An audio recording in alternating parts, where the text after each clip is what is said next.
आज मैं आपको कुछ ऐसे पॉइंट्स बताऊंगा जिनका इस्तेमाल करके या जिनका अनुपालन करके आप अपने केस को ख़त्म भी करा सकते हैं, और कुछ ऐसे पॉइंट्स जिनके तहत आपको 10 साल 15 साल केस लड़ने की कोई ज़रूरत नहीं पड़ेगी। पत्नी खुद अपने से ही केस वापस ले लेगी। कुछ ऐसे पॉइंट्स मैं बताऊंगा, यानी कि कुल मिला के यूँ कहें कि इन पॉइंट्स का अगर आप विशेष ध्यान दिए तो 100% आपको 1 रुपया भी पत्नी को देना नहीं पड़ेगा, और फिर पत्नी खुद अपना केस वापस ले लेगी या केस का चक्कर छोड़ के कहीं और चली जाएगी, या फिर केस तो नहीं लड़ेगी। तो सबसे पहला तो ये समझें कि अगर आपकी शादी कम एज पे हुई है, कम एज का मतलब है जैसे कि कभी कभी शादियां 21-22 साल में ही हो जाती हैं, 21-22 साल या 20 साल की उम्र में ही शादी हो जाती है। तो अगर आपकी स्थिति ऐसी है और शादी के बाद से ही मुकदमेबाजी शुरू हो गई, तो इंतज़ार करें 2 साल, 1 साल 2 साल ज़रूर इंतज़ार करें कि इसमें जल्दीबाजी करके समझौता ना करें। मैक्सिमम 60% लोग करते क्या है, जब मुकदमा होता है तो थाने में, कोर्ट में, कहीं भी मोटी रकम दे के समझौता करने के बारे में सोचने लगते हैं, क्योंकि उन्हें डराया जाता है, धमकाया जाता है कि जेल होगी, ये होगा, वो होगा, ऐसा होगा। माने दुनिया भर की तमाम फिजूल की बातें उनके जहन में बैठा दी जाती हैं और पैसे भी लूटे जाते हैं। तो कहने का मतलब, अगर आपकी एज कम है तो एक बात तो ध्यान रखिएगा, आपसे ज़्यादा आपकी पत्नी परेशान होगी समझौता करने के लिए। कारण उसका ये है कि देखिए 24-25 साल के बाद ज़्यादा से ज़्यादा वो मुकदमा लड़ेगी 28 साल तक, क्योंकि 28 के बाद जैसी ही उम्र उसकी बीतेगी, क्रॉस करेगी, तो वो दूसरी शादी नहीं करेगी, कोई करेगा ही नहीं। तो कहने का मतलब, अगर कम एज में शादी हुई है तो आप जल्दीबाजी मत करें।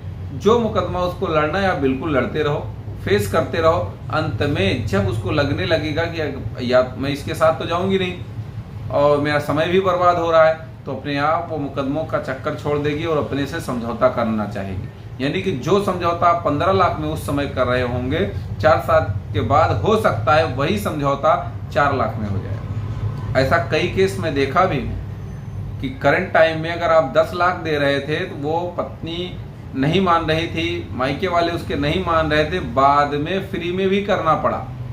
यहाँ तक कि कभी कभी पति की डिमांड्स उसको पूरी करके उसको समझौता करना पड़ जाता है। वो कब, वो भी बताऊंगा।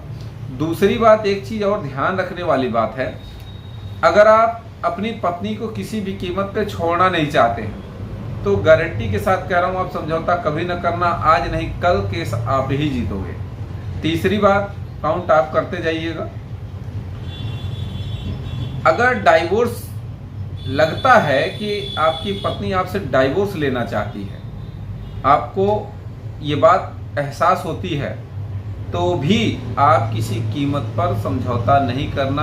आज नहीं कल वो अब किस वजह से डाइवोर्स लेना चाहती है तो आपको अपने आप छोड़ देगी, आपसे मिन्नतें करेगी, या यूं कहें कि अगर नहीं भी करेगी तो सारे केस छोड़ के कहीं और चली जाएगी। चौथी बात ये कि अगर आपकी पत्नी का कहीं अफेयर है, ऐसी स्थिति में उसने केस किया है, तो फिर गारंटी के साथ कह रहा हूं कि आपको समझौता उसके हिसाब से नहीं करना चाहिए। 1 रुपया उसको न देना, वो खुद आपको छोड़ के जाएगी। या यूं समझें कि जब भी अफेयर वाली लड़की है तो वो चाहेगी कितनी जल्दी केस खत्म हो जाए।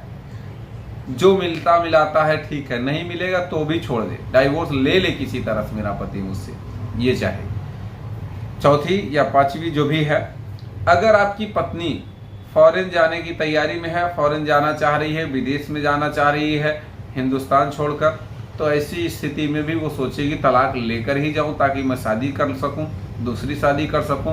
तो ऐसी स्थिति में भी आप जल्दीबाजी में समझौता बिल्कुल मत करना।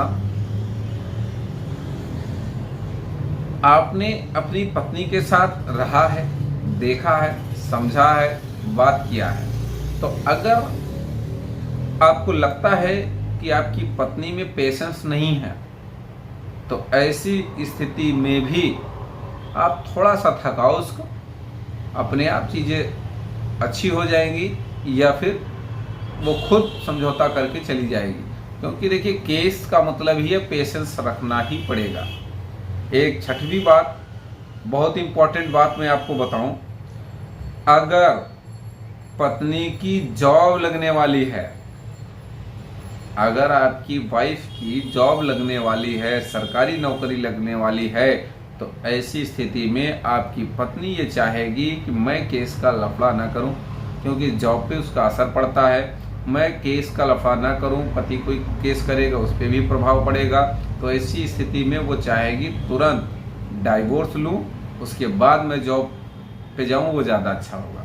तो ऐसी स्थिति में भी आप समझौता मत करना, 1 रुपये मत करना, 1 रुपया मत देना, वो खुद आपसे गिड़गिड़ाएगी। 7वीं बात, अगर वो सरकारी नौकरी में पहले से है तो तब तो भैया आपके पास समझो कि लॉटरी लगी है। सरकारी नौकरी में है, पति कुछ नहीं करता है, या सरकारी नौकरी में नहीं है भले ही बहुत कुछ करता है, तो ऐसी स्थिति में आप अपनी पत्नी से मेंटेनेंस ले सकते हो।